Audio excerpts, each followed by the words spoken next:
มากจ้าต้องมาเห็นกับตา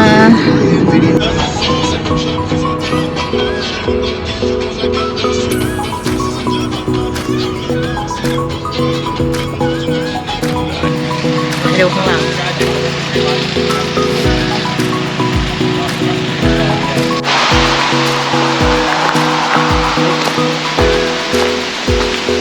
บิ๊กสปริงGood morning มากับความหน้าสดเมื่อคืนนอนไม่ค่อยหลับเปลี่ยนที่เนาะเช้านี้นะตื่นมาก็กินเลยไม่งั้นจะอื้อไม่ออกต้องมีหาอะไรดันนี่เช้านี้มื้อเช้ากับเบเกิลแล้วก็กาแฟเย็นช่วยชีวิตนะคะเพราะที่ B&B ที่เนี่ยไม่มีกาแฟให้อ่ะมีแต่เครื่องทำกาแฟแล้วเราก็เลยลืมซื้อกาแฟสดมาทำโอเคเดี๋ยวขอตัวไปกินมื้อเช้าก่อนนะคะแล้วเดี๋ยวจะไปแปลงร่างแล้วเจอกันแปลงร่างเสร็จแล้วตอนนี้ก็ออกเดินทางแล้วนะจ๊ะขึ้นเหนือจ้าวันนี้จะเข้าป่านะคะโซเฟอร์ของเราพร้อมมาก Good morning ไปจ้า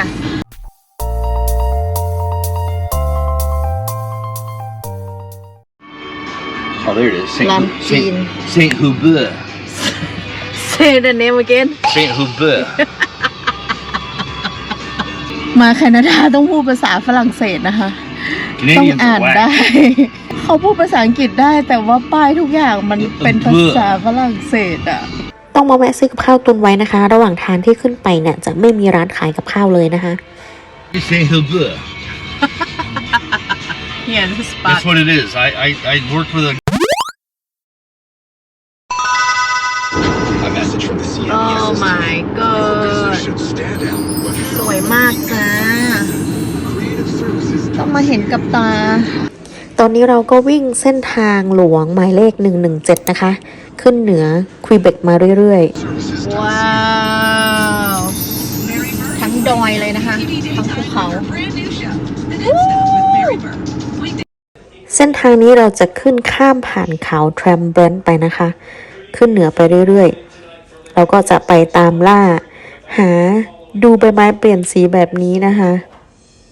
ใครจะว่าเราบ้าก็ไม่เป็นไรนะคะความชอบของแต่ละคนไม่เหมือนกันเนาะ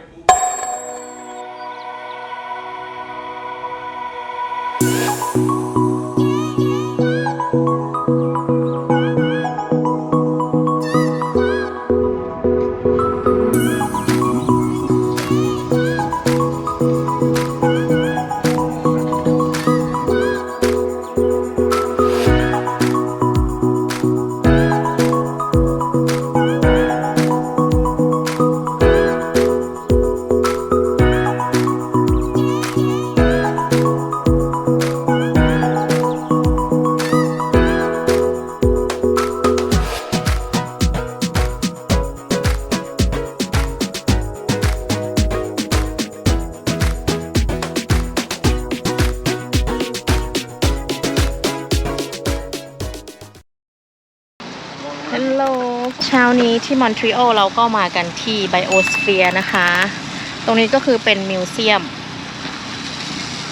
เขาบอกว่าข้างในเป็นมิวเซียมแต่ต้องซื้อตั๋วเข้าไปอีกนะคะแต่เราคิดว่าคงไม่แหละเรามีโอกาสมาไว้แค่แป๊บเดียวนะคะเดี๋ยวเราก็จะต้องเดินทางไปที่เวอร์มอนต์แล้วต้องเดินทางกลับเข้าอเมริกาแล้วค่ะเวลาก็จะไม่พอนะจ๊ะต้องรีบกลับแล้ว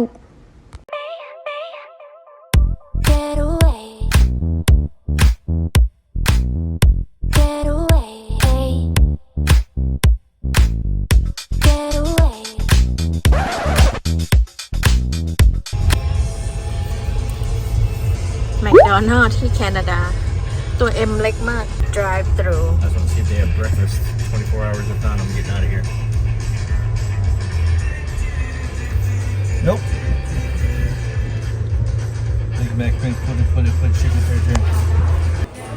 ที่นี่ร้านโดนัทนะคะไม่ได้เป็นดังเกิลโดนัทนะแต่เป็นทิมหัวตันนะคะเป็นร้านขายโดนัทแล้วก็เป็นกาแฟคล้ายๆกับดังเกิลโดนัทและตอนนี้เราก็มาแวะทานมื้อกลางวันนะคะที่ไทยเอ็กซ์เพรสมาดูกันว่าจะเป็นยังไงนะจ๊ะ best Thai food in Canada right there. อันนี้ก็คือไทยเอ็กซ์เพรสนะคะ เขาก็จะคุกทำให้เลยแล้วก็สั่งตามนัมเบอร์ แต่เราว่า Panda Express มีให้เลือกเยอะกว่า ไทยเอ็กซ์เพรสฆ่ากันไปเลย โคตรไม่อร่อย Panda Express อร่อยกว่า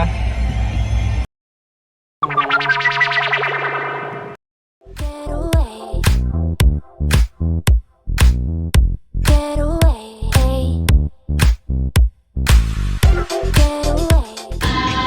ตอนนี้เรากำลังจะข้ามกลับฝั่ง US นะคะ I gotta beat this car. Get away. Get away. Get away.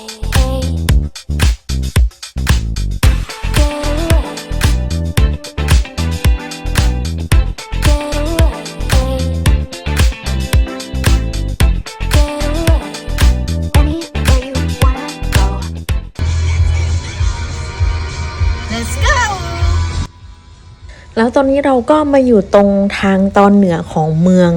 เวอร์มอนต์นะคะ แล้วถนนเส้นเนี้ยเป็นถนนสาย 100 ซึ่งเป็นถนนที่ขึ้นชื่อว่าเป็น Scenic View นะคะ ที่เราจะวิ่งจากเหนือลงใต้แล้วเดี๋ยวเราจะไปเปลี่ยนเส้นทางอีกเส้นทางหนึ่งไปที่ถนนสาย 108 นะคะ ถนนเส้น 100 ก็คือเป็นถนนที่เราจะเห็นต้นไม้เปลี่ยนสีใบไม้เปลี่ยนสีเยอะนะคะ เส้นนี้ไปดูกันว่าสิ้นเดือนกันยาเนี่ยใบไม้จะเปลี่ยนสีมากน้อยแค่ไหนนะคะ Get away. Anywhere you wanna go. Get away. Oh, go.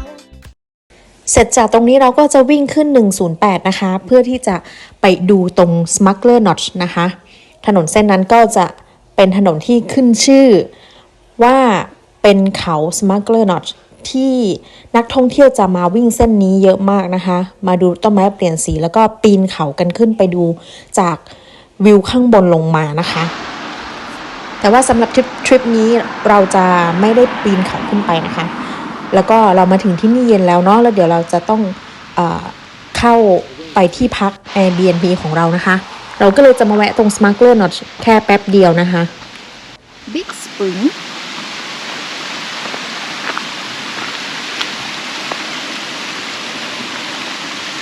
So this is called Big Spring Bounty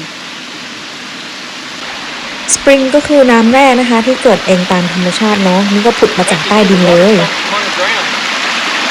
Spring. It's a spring yeah In this hole here. Oh It's not coming down the mountain. มาจากข้างล่างใต้ดินนะคะ โอ้น้ำใสมาก You can drink that. Yeah It's very very clear clean. Very cold too. Well, that's why they say prepare to stop, because they one lane.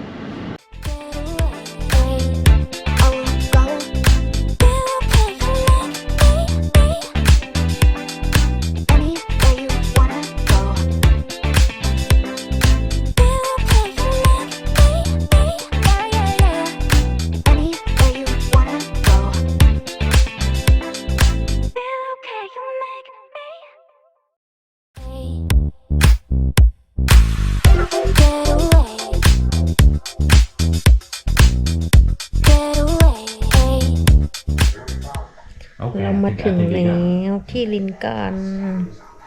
อันนี้ก็เป็น B&B ของเรานะคะ มาถึงดึกละก็เลยไม่ได้ถ่ายให้ดูเดี๋ยวคืนนี้ขอตัวไปนอนก่อนจ้ากุ๊ดไนท์ทุกคน